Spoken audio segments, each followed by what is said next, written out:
Hi, I'm Gary Ralph, and this is a lecture for the course History 156, American Sexualities. And this lecture is going to be devoted to the subject of romantic and sexual relationships between women before World War I. It's a slightly different title than the one I used when I was discussing what today we would think of as gay male life before World War II. And did I say World War I? It was before World War II. That's what I meant. And one of the problems we have is I didn't do a lecture on gay male relationships because I thought it was more important than relationships between women, but it's a problem in researching the history of lesbianism that a lot of it seems to have gone under the radar. People, for reasons that I'll explain, people didn't seem to have the same kind of violent negative reaction to relationships between women as they did between men. And so it doesn't as often make it into the historical record because, as I pointed out, a lot of the historical information we have about relationships between gay men has to do with they're doing things that have been criminalized and they're being brought to court for doing them. Another problem that we have is a lot of the stuff that we think of today as being lesbian was not even suspected to be such in the 19th century and the early 20th century. One of the interesting phenomena that you see, actually, this even goes back to the 1700s, probably earlier, is that you have the occasional instance cropping up of a woman who decides to live her life as a man. She wears men's clothes. She gets a job that probably would not have been available to her as a woman, and lives her whole life. Sometimes they don't find out about it until she dies and the doctor comes in to do an autopsy. And if that's the only way that they find out about some of these women, then you can assume that there are many women who never were found out. And some of these women do legally marry other women, and those women may not find out that their husbands are biological women. Sometimes you have marriages that are sexless and you don't have the two people seeing each other naked. Or it could be that they were lesbian relationships. And it's interesting that there are news stories in the newspaper about discovering that these women whom everybody thought had been men all these years turn out to be women. But there's not really any sense of outrage about it because the men, who are usually the ones who are writing these magazine and newspaper articles, their reaction is, well, of course she wants to be a man. Who wouldn't want to be a man? It's so much better to be a man in today's society. There was an early example of a woman who dressed up in men's clothes because she wanted to go fight in the Revolutionary War, American War for Independence. And afterwards, she went around doing lectures about it. And the general reaction was, well, good for her. What a patriotic woman. And there's what she did is kind of interesting and not kind of unexpected. But nobody really had any problems with her having done it because it was considered to be a normal thing. I mean, if a man had dressed up as a woman and gone around pretending to be a woman, men would have had problems with that for some of the reasons that I explained in the last couple of lectures. And this, in the lectures that I did about the relationships between men, I pointed out that there was a situation where you have one member of a couple who is a normal man and who acts like a normal man. And you have another side of the member of the couple who is effeminate, not necessarily in drag, not necessarily somebody who is so closely approximating a woman that he might be mistaken for a woman, the way that some of these men, some of these women who dressed as men were actually believed to be men. But as we move into the 20th century, we also see the same phenomenon that you see in especially working class life, in these bars that cater to gay men. And there are other, by the way, there are other dance halls in which women are meeting. But there is still this situation that one of the women dresses as a man and behaves like a man, and the other woman doesn't. And so it's still okay, at least in a working class context, because these people are not violating the rule that you have to have a man and a woman, or somebody who acts like a man and somebody who acts like a woman. And as we move into the 20th century, you have this pattern that actually you see happening in lesbian bars until the 1940s and the 1950s. The idea that one person has to be the butch in a relationship and another person has to be the femme. And the butch is the one who behaves in a masculine way. Doesn't necessarily behave in men's clothes. I mean, flannel shirts and jeans, maybe. But even in the 1950s, you have lesbians in lesbian bars saying, well, a butch can't go to bed with another butch. What are you doing? You're butch. Why are you making a pass at another butch woman? Didn't you know that's weird?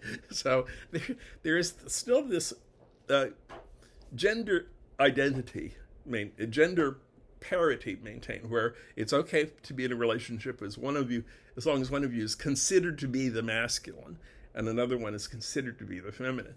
As I say, this is a working class situation, just as it was with the men. In the middle class and the upper classes, you see a different kind of thing developing, especially in the 1880s and 1890s. One of the factors that is operating to change this situation is you have the development of women's colleges, which are not just to give young women an education before they settle down and get married, but women's colleges which actually prepare women for professions. There had been colleges before the Civil War that women attended, but they were sort of, teaching you the refinements of being a woman, like knitting and things like that. But in the 1880s and 1890s, you begin to have educational establishments that are for the purpose of training women to do serious work. And of course, still there are not so many jobs open to women. In these 1880s and 1890s, you have women who are getting medical degrees, for instance, and becoming doctors, but they are very rare. And there are other women who graduate from these colleges and then go on to get jobs teaching in these colleges. And often you see at both periods of a woman's life at a woman's college, something that we can kind of interpret to be lesbian activity, although it's very hard to put a finger on it. Undergraduates in women's colleges sometimes got crushes on each other. These were sexually segregated places. There were no men at the women's colleges any more than there were women at the men's colleges. Coeducational colleges came along considerably later, well into the 20th century. And if an undergraduate got a crush on another undergraduate, it was called smashing.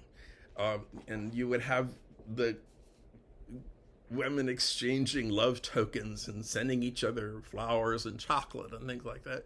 And in retrospect, looking back on it, you think, is this sexual? Is this a lesbian relationship? And it's hard to tell because we still have this thing going on in the 19th century that I was talking about, where women were considered not to be sexual. Women were considered not to have sexual feelings. Men were the ones who brought out the sexual feelings in women. And if you left women to their own devices, they would not be sexual. So people would look at these smashes, these relationships that young women would form with each other in college, and think, oh, well, there's nothing sexual about it, because how could there be anything sexual between two women? We all know that women don't have sexual feelings. And then after they graduated, some of these women would go on to become professionals, and you would have two women living together in what was sometimes referred to as a Boston marriage. I don't know why it was called a Boston marriage. I have the suspicion it was because a lot of these women were in education, If you've ever lived in Boston, you know that there are a lot of colleges around, colleges which were women's colleges in the 19th century and colleges which were men's college, where the women would obviously not be teaching. But two women who were both professionals would be living together in a house, maybe their own whole lives. And sometimes the surviving correspondence of these people when they were away from each other indicates very plainly that these people had what we would think of as a romantic relationship, and sometimes it indicates pretty plainly that it was a sexual relationship. But from outside, people would be looking at these relationships and thinking, oh, again, this is not sexual because women aren't sexual. Women aren't naturally sexual, so this really can't be anything that we need to get disturbed about, which wouldn't have been the case with men, because men who gave up the male role and became partners with other men are breaking the male rules of conduct. Women who were having relationships with each other, you could just say, oh, well, they haven't met the right man yet. But men who had sexual relationships with each other were not available to that excuse. So one of the things that changes the situation and makes it more less likely that people are going to assume that relationships between women are non-sexual is the writing of a man named Sigmund Freud. Probably all heard of Freud. He started publishing his work. In fact, his first important book, The Interpretation of Dreams, was published in 1900, which was a great way to kick off the 20th century because Freud became one of the most important thinkers in the 20th century. But also what happened is that Freud's ideas were promoted in the press in a kind of superficial and somewhat distorted way. Freud says that we all have sexual feelings. In fact, he says that even children have sexual feelings, which was a very controversial thing for anybody to say. And he says that during the course of our lifetime, we suppress those sexual feelings. And Freud says this is a good thing. I mean, we can't go around, seeing somebody that we're sexually attracted to and then grabbing that person and having sex with them. We have to be able to repress our sexual feelings. But he says if that happens in a wrong way, if it happens in a way where you're not in control, but in a way the sexual feelings are controlling you, you can develop a neurosis, which will express itself in physical symptoms, in mental disturbances. So he says, you got to be careful how you repress your sexuality, because if you do it in a way that doesn't lead to an adult attitude towards your sexual feelings, you're going to get stuck in this neurosis. Well, this was a little bit too complicated for a lot of newspaper writers to come to terms with. So they boiled it down to the idea of everybody has sexual desires, and you've got to act on your sexual desires, because then you are going to, if you don't act on your sexual desires, you're going to become neurotic. And what that meant, of course, was that women had sexual desires too. And that if two women were living together and having a sexual relationship, people from outside were no longer saying to each other, oh, well, they're just two women. They can't possibly be having sexual feelings for each other, because everybody knows that women don't have sexual feelings for anybody unless men come along and stimulate those sexual feelings for them.